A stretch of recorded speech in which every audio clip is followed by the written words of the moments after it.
O Fluminense vem até o estado do Pará, até Belém, para começar mais uma jornada de Copa do Brasil. Se Deus quiser, 17, 18 anos depois, voltando a conquistar um título. Mas para isso, vai precisar vencer a equipe do Águia de Marabá aqui em Belém. O empate até serve passando nos pênaltis, mas é melhor nem pensar nisso, né? Roda a vinheta que logo depois dela eu te conto tudo o que você precisa saber sobre Águia de Marabá e Fluminense, estreia da Copa do Brasil de 2025.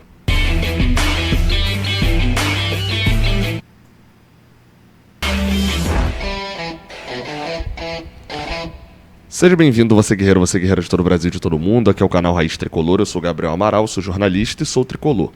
Se você quiser deixar um like aqui embaixo, isso ajuda bastante o meu trabalho. Se inscrever também, virar membro aqui. Temos os planos Taça Guanabara, o plano Carioca e os planos Brasileirão e Libertadores, que além de dar acesso ao nosso grupo de WhatsApp, também no plano Libertadores dá o sorteio de uma camisa oficial todo mês para um integrante desse plano. Então ajuda aqui, colabora também com as nossas viagens. Bem, vamos lá, Copa do Brasil de 2025. Eu trago aquelas informações básicas sobre o jogo de hoje. O jogo é às 7h30 da noite, aqui no estádio Mangueirão, em Belém. A transmissão da partida é exclusivamente via streaming no Amazon Prime, mas você sabe, em áudio, diretamente aqui do estádio Mangueirão, eu estarei lá transmitindo a partida. Vitor Lessa de casa, Cauã Tinoco de casa, o Fio também fazendo toda a apresentação, Rafael Siqueira, toda a nossa equipe participando ali da nossa transmissão. E isso, claro, sem delay nenhum. Então, se você não quiser que teu vizinho comemore antes, vem assistir aqui com a gente. Ah, Gabriel, mas eu gosto de ver o jogo ouvindo a tua narração, mas gosto sincronizado ali. Só você dá pause na nossa transmissão e dá play quando sincronizar com a TV. É super fácil. Mas vem acompanhar, a nossa transmissão abre a partir de 5h30 da tarde, já diretamente aqui do principal estádio do estado do Pará. Aqueles números básicos, tá? O Fluminense já enfrentou o Águia de Marabá 2 vezes. Foi aquele confronto lá em 2009 na Copa do Brasil e só. A gente perdeu aqui, tá? Em Belém por 2-1 e ganhou no Rio de Janeiro por 3-0, 2 gols de Maicon e 1 de Eduardo Ratinho. Nesse dia você foi astronauta, né? Para quem se lembra. Na Copa do Brasil, o Fluminense tem 175 jogos, sendo 90 vitórias, 43 empates, 42 derrotas. Uma campanha boa, né, para um time que, no geral, o Fluminense tem um histórico de boas campanhas na Copa do Brasil, né? Fazendo uma breve lembrança, que eu infelizmente não posso colocar gols e tal para vocês, mas o Fluminense joga a sua primeira Copa do Brasil em 92, lá atrás era muito difícil de jogar a Copa do Brasil, já vai para a final e perde a final roubado. Enfim, durante a década de 90 não são ótimas campanhas assim na Copa do Brasil, tem eliminações vergonhosas, como por exemplo o Linhares, né, do Espírito Santo, mas a partir dos anos 2000 sim, o Fluminense elimina o Vasco no Clássico. A gente vai ter principalmente a partir de 2005, uma sequência de 3 ótimas campanhas. Finalista em 2005, apesar de perder para o Paulista, semifinalista em 2006 sendo eliminado num Clássico e campeão em 2007, fica um longo tempo sem jogar ali entre 2007 e 2012, só joga a edição de 2009 e 2010 por conta da Libertadores, né? Ainda assim vai para as quartas de final nos 2 anos. O Fluminense era um time que chegava, né, constantemente longe na Copa do Brasil. Tem a sua melhor campanha recente, a semifinal de 2015 contra o Palmeiras, quando fomos eliminados nos pênaltis, e a semifinal de 2022, quando fomos eliminados para o Corinthians lá na Neoquímica Arena. Um breve histórico aí sobre a Copa do Brasil. Agora um breve histórico sobre as estreias, né? Você sabia que a gente ganhou todas as estreias da Copa do Brasil desde 2015? Ganhamos do Paysandu no Maracanã, da Tombense fora de casa, do Globo, da Caldense, do River do Piauí, do Motoclube, do Bragantino. Ganhamos do Vila Nova de Goiás, do Paysandu de novo e do Sampaio Corrêa. Todos esses jogos a gente ganhou desde 2015. Em 2014 a gente perdeu a estreia para o Horizonte. Lembrando que era ida e volta, né? Dessa vez não é. Explicando para você, o regulamento é muito simples. Venceu, classificou, empatou, vai para os pênaltis. Essa regra ela mudou do ano passado para esse, né? No ano passado, na primeira fase, o time que tinha melhor ranking, ele tinha vantagem do empate. Então, por exemplo, o jogo daqui, se o Fluminense empatasse, ele passaria de fase, o eliminado seria o Águia de Marabá. A CBF fazia isso para os times terem que sair para o jogo.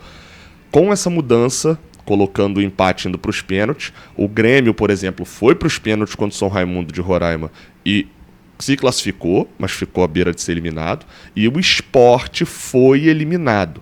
2 eliminações nessa quarta-feira me chamaram a atenção. O Juventude foi eliminado para o Maringá e o Sport foi eliminado pelo Operário de Várzea Grande, lá no Mato Grosso. 2 times de Série A do Campeonato Brasileiro, 2 times que tinham um ranking bem melhor do que o adversário e que foram eliminados nas suas próprias incompetências. Atlético Mineiro ficou muito perto de ser eliminado. Ceará e Vasco não, esses passaram com mais tranquilidade. Ainda tem um Red Bull Bragantino para jogar. O Grêmio ficou muito perto de ser eliminado também. O Fluminense precisa abrir o olho. Daqui a pouquinho eu vou falar do Águia de Marabá, mais especificamente, mas todos esses times, acho que excetuando o Maringá aí, que tem já uma boa trajetória no geral, né? São times muito inferiores ao time que está jogando a Série A. Todos eles. Então a gente precisa ter um olhar muito criterioso para isso. Eu confesso que é um jogo que até chegou alguns comentários lá no Giro do Jornada, quando a gente estava fazendo, falando, parece que a gente tem que enfrentar o Real Madrid. Meu amigo, não é o Real Madrid. É exatamente por isso.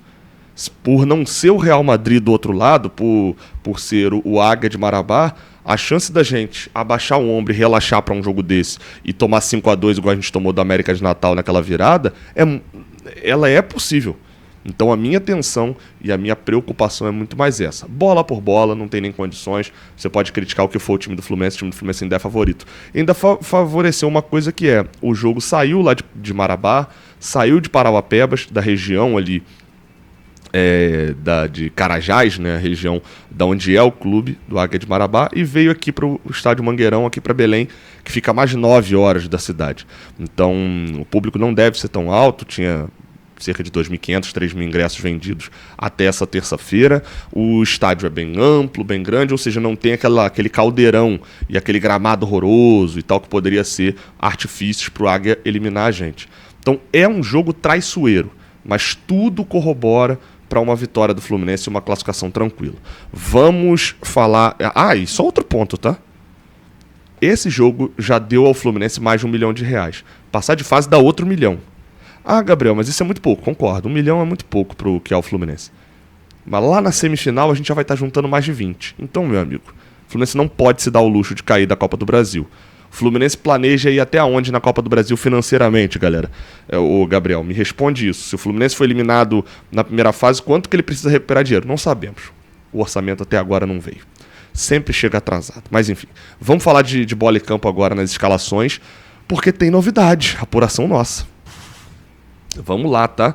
Apuração nossa aqui no Raiz Tricolor, a apuração nossa do Jornada KTO 1902 é de que o Fluminense deve entrar em campo com mudanças. Esse time que você tá vendo aí, que era o time que vinha jogando, esquece.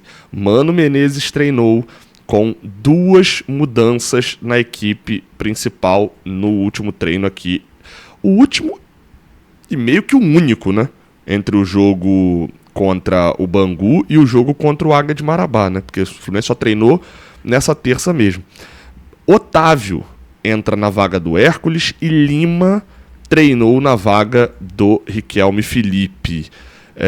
O Otávio vai fazer a primeira volância, o Martinelli vem fazer a segunda volância, e o Lima e o Arias a gente vai discutir já já. Deixa eu só ler a escalação do Fluminense provável, né? Fábio no gol. Não, teve mais uma mudança, perdão. O Samuel Xavier volta para o banco. Guga estava suspenso no jogo passado, volta a ser titular agora que está disponível para esse jogo. Guga treinou entre os titulares também aqui em Belém. Então, Fábio, Guga, Ignacio e Freitas, Gabriel Fuentes. Otávio, Martinelli, Arias, Lima, Canobi, Cano. Ou será Lima, Arias, Canobi, Cano? Não sei. O Lima já jogou aqui por dentro, já jogou como um ponta, né? Mas quando jogou como ponta, normalmente jogou pela ponta esquerda. Então, creio eu que o Mano Menezes está tentando montar uma espécie de 3 volantes contra o Águia de Marabá. E vai abrir o John Arias pela ponta direita. Óbvio, são 3 volantes, o Otávio um pouco menos, mas o Lima e o Martinelli, que tem muita chegada na frente, que vão conseguir pressionar o Águia de Marabá na saída de bola a ponto de sufocar a equipe adversária e não deixar jogar. Dito isso, o Lima não jogou nada até agora no ano. É óbvio, a gente está falando do Lima. O Lima está aí há 2 anos, é um jogador extremamente regular, é um jogador que teve suas más fases mas dentro da sua má fase ainda assim é um jogador útil, importante para a equipe, mas vem em 2025 ainda sem ter uma boa atuação. Preocupa? Ainda não me preocupa, porque novamente, como eu falei, ele já teve uma ou outra má fase. Porém, não tem como eu descartar o fato de que ele não tem um bom jogo até agora em 2025. Ele está ganhando essa titularidade exatamente por quê? Porque ele chuta muito de fora da área, porque ele tem uma ótima capacidade de marcação, porque ele consegue fazer troca de posições com áreas, por exemplo. Isso aí, boa parte do elenco tem outros jogadores que já fariam isso. Então, eu confesso que não entendi. Mas, como eu falei, fico tranquilo a respeito do Lima, porque é um jogador que eu já estou vendo o cara há 2 anos. O Lima não fica ruim de uma hora para outra, né? Então, não sei se está passando por alguma coisa, se é só o início de temporada, enfim. Mas vamos ficar de olho nessa possível escalação, até porque o Mano Menezes pode ter feito esse teste no último treino e não gostado, porque ele só deu um treino, e decidir também alterar essa escalação para o jogo contra o Águia de Marabá nessa quarta-feira. Só para pontuar 3 desfalques, tá? Bernal e Thiago Silva seguem fora, os dois ficaram de fora já do jogo do último domingo, não viajaram aqui para o Pará e seguem treinando no CT, e cada um por seu motivo de lesão. E no caso do Isaac, renovou o contrato agora, não viajou aqui para o Pará e a gente ainda não sabe o motivo, não conseguimos apurar e descobrir qual era o motivo, e o Fluminense só deve anunciar ao longo da tarde dessa quarta-feira. A ver, tá? A forma de jogo. Por quê? Eu vi no voo aqui para Belém, e o voo é longo, tá, gente? Eu não sou tão maluco. Eu sou maluco, sim. Eu assisti todos os melhores momentos dos jogos do Águia de Marabá até agora no Campeonato Paraense e no campeonato na Copa Verde. Então passei a conhecer o time do Águia de Marabá quase que por inteiro, passei a ter noção das trocas que o técnico Silvio Criciúma acabou fazendo durante o ano nesse elenco. Ele vem escalando o seguinte time, eu não vou colocar aqui agora um time que ele vai jogar, porque, né, pode ser que a gente erre alguma coisa, mas esse é o time que ele vem escalando, ok? O time que o Silvio Criciúma vem escalando tem Axel Lopes no gol, goleiro bem experiente, Bruno Limão, capitão na lateral direita, o homem das bolas paradas, Lucão e Baraca são os 2 zagueiros, e eu fui anotando aqui, ó, uma informaçãozinha de cada um que depois eu vou falar, tá? Lucão e Baraca são os 2 zagueiros, Alan Pires o lateral esquerdo. O meio de campo provavelmente tem Esdras e esse malandro aqui, que o nome dele é Croacrete. Croacrete Viviane Cajipoc. Ele é de uma aldeia indígena, mas o apelido dele é Cruque, ou Cucri. Então facilita um pouquinho, né? Vamos de Cucri. Ele ao lado do Esdras no meio, é uma revelação aqui do Águia de Marabá, já foi fazer intercâmbio no Palmeiras, tem uma expectativa sobre ele. No meio de campo eles têm simplesmente um camisa 10 chamado Germano Caon. Se você tirar esse O do Germano, ele vai ficar German Caon. Trocou o N com O, fica Germancano. Loucura, é o cara do time deles, tá? É o organizador, junto com o Bruno Limão, o homem das bolas paradas, é o homem mais perigoso nessa infiltração dentro da área e para contra-ataques, tá? A dupla de volantes dá muito espaço, tá? Talvez aí entre a questão de reforçar o meio de campo e controlar completamente o meio de campo e não tentar atacar pelas pontas, mas tentar atacar pelo meio. Talvez daí a construção, mas olho no Germano, porque é o principal jogador de contra-ataque também da equipe do Silvio Criciúma. Érico Júnior, esse é o único que tem a passagem por um time já um pouquinho mais relevante que foi revelado no esporte. Lucas Silva e no ataque o Jonathan, que é aquele centroavantão pesado, enfim. Como eu falei, tinha um comentáriozinho de cada um aqui que eu vi, né? Eu vi no voo anotando. O Axel Lopes, importante, tá? Sobre cobrança de pênalti. Eles já jogaram na Copa Verde uma disputa de pênalti contra a Independência do Acre. O Axel Lopes pegou 2 pênaltis e quase pegou outro no Paraense. E a equipe do Águia de Marabá bateu, acho que 3 dos 4 pênaltis muito bem, tá? Olhando pro goleiro, deslocando o goleiro aqui, ó, só no olho do goleiro, o goleiro saiu para lá, bateu aqui. Pro Fábio que sai antes, a gente tem que ficar de olho, não pode ir pros pênaltis, não, é melhor não ir pros pênaltis. Enfim, tá? Bruno Limão é o homem de confiança, cobrador de bolas, tá cobrado aqui, né? De bolas paradas, ataca muito, mas se posiciona mal na defesa e dá muito espaço em passes em profundidade. A oportunidade pro Canóbio aí, né? O Lucão, zagueiro lento e fraco. Altão é perigo nas bolas paradas ofensivas. Matheus Baraca, esse aí também pertence ao Sport, está emprestado aqui. Defensivamente é meio lento, ofensivamente é muito bom na bola parada. Fez 2 gols já até agora e poderia ter feito muito mais. Se posiciona bem ofensivamente. Olho nessa bola parada da equipe do Águia no campo ofensivo. O Alan Pires ataca bastante, infiltra muitas vezes por dentro da área. Olho nas tabelas com o Germano, do lado esquerdo, né? O Esdras deixa muito espaço, aparece na área para tentar ser uma surpresa. Chegou a virar banco, mas voltou. O Kukri chuta bastante de fora da área, marca muito mal e dá espaço na frente da área, se pronuncia tá escrito aqui, Krukri. O Germano é o craque do time, canhoto, controla o jogo, lembra muito o Thiago Neves, assim como o Paulo Baia lembra o Mbappé, tá? Mas assim, é só de característica de jogo. Bate bem falta, infiltra muito na área. O Lucas Silva é o último aqui, craque... Não. Lucas Silva, acho que eu não tenho comentários sobre o Lucas Silva, não. Tem, ponta pela esquerda, triangula com o Alan Germano, perigoso, ciscador. Érico Júnior, fez um golaço, Érico Júnior. Ganhou a posição, canhoto, fez gol com os 2 pés, parecido com o Lucas Silva, joga na direita. E aqui o Jonathan, que é o centroavante, grandalhão, fraco no geral, mas vai bem na bola aérea. Ou seja, você que viu o pré-jogo aqui do Raiz Tricolor, você conhece já o time inteiro do Águia de Marabá. Pode ser que eles trocam uma peça ou outra, mas a gente já tem conhecimento completo aqui do adversário. É um adversário fraco. O time do Águia de Marabá não é forte. O time do Águia de Marabá já perdeu para o Manaus na Copa Verde, foi eliminado. Perdeu para o Remo, perdeu para o Paysandu. Não faz uma ótima campanha no Campeonato Paraense. Se classificam 8, ele está em 7º ou 6º, se eu não me engano. Então, é um time que, assim, se o Fluminense tiver o mínimo de controle do jogo, controle emocional, botar a bola no chão, num campo bom e se organizar minimamente, ganha o jogo. Agora, se entrar para no primeiro minuto já querer fazer 3-0 e resolver a partida, aí, meu amigo, o efeito psicológico vai ficando igual o jogo contra o Bangu. Você entra num looping que parece que você não consegue fazer gol mesmo o outro time sendo mais fraco. A arbitragem da partida será feita pelo senhor Davi de Oliveira Lacerda, árbitro muito jovem mesmo, que ele é da Federação do Espírito Santo, já apitou 2 jogos do Fluminense no Brasileirão do ano passado, a derrota por Fortaleza por 1-0 e a vitória contra o Bahia por 1-0 no Maracanã e no Castelão. Arbitragens, ok, não tenho muito a contestar. Um desses jogos, acho que no jogo contra o Bahia, ele amarelou muito a defesa do Fluminense, isso me incomodou um pouquinho, mas, enfim, vamos ver como é que vai ser a arbitragem dele aqui, lembrando que nessa primeira fase não tem VAR na Copa do Brasil, ok? No Carioca também aparentemente não tem, né? Deixa eu só te falar aqui da KTO, se você quiser dar uma passadinha lá na KTO para poder brincar, animar o teu jogo hoje do Fluminense, a minha sugestão é a seguinte: eu vinculei aqui dois jogos que acontecem nesta quarta-feira, né? Lembrando, tem alguns jogos importantes, inclusive o possível adversário do Fluminense. A bola rola às 4 da tarde para Dourados e Caxias, lá no Mato Grosso do Sul.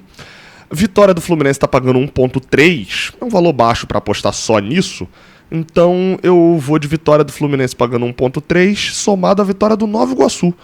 É bem favorito contra o Barcelona de Rondônia, está pagando 1,95 nessa odd aqui, então vou com a vitória dos dois. Não é a classificação, os dois precisam vencer o jogo. E já no jogo do Fluminense, também vou botar R$10, porque R$10 não me faz falta. Na questão do número de gols, tá? Tem um oddão aqui também, do resultado final, o Fluminense ganhando, o Águia de Marabá não fazendo gol, e mais de 2,5 gols. Vou botar 5 nesse oddão aqui, tá? R$5, tá pagando 5,25. Acho que o Fluminense é bem capaz de não fazer muitos gols, mas botei R$5 aqui. Só, como eu falei, não vai me fazer falta. Jogue com responsabilidade, não aposte o dinheiro da conta de luz, não aposte o dinheiro que você não possa perder, beleza? Essa é a parada da KTO. Então é isso, a partir de 5h30 da tarde a gente está ao vivo, lá diretamente do estádio do Mangueirão, aqui em Belém do Pará. Conto com a sua audiência. Deixa o like aqui embaixo, se inscreve aqui no canal e eu espero que a próxima vez que eu gravar um vídeo aqui pro canal, seja falando da tranquilidade de estar classificado e tá pensando se a gente vai pegar o Caxias ou o Dourados, quem que a gente vai pegar, da dificuldade de pensar no Volta Redonda no próximo domingo. Tamo junto, não esquece do like aqui embaixo e da sua inscrição, é muito importante. Tamo junto, até a próxima, valeu.